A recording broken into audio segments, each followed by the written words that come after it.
કળશનો નમૂનો છે।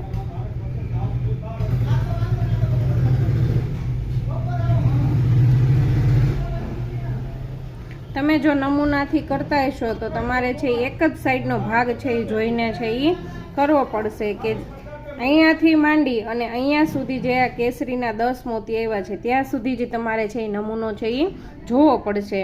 પછી છે એ શું કરવાનું તો કે કેસરીની બાજુની જે લાઈન છે ને એ જ લાઈન આ બાજુથી છે એ નાખવાની છે એ શરૂઆત કરતી જવાની।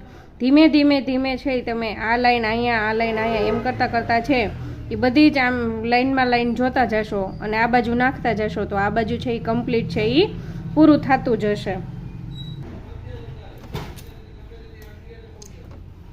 સેમ ટુ સેમ બધી જ લાઈન છે એ કેવી છે તો કે સેમ છે, તમે જોઈ શકો છો।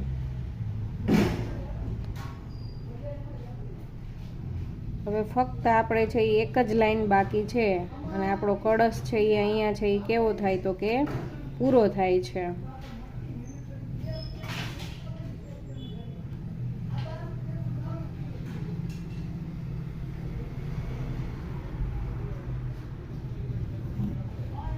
જે આના પછી છે એ આપણે એક લાઈન છે એ નાખવાની રહેશે।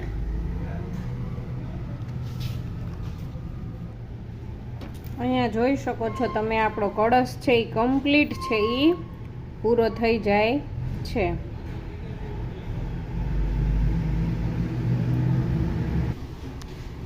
જોઈ શકો છો તમે કે અહીંયા છે એ આપણો કળશ છે એ કમ્પ્લીટ થઈ જાય છે।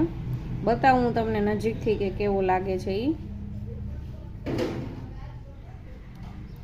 નમૂનામાં સહેલામાં સહેલું જો કોઈ નમૂનો હોય તો એ છે એ કળશનો નમૂનો છે, કેમ કે એને કહેવાય ને કે પોરવતા પણ વાર નથી લાગતી।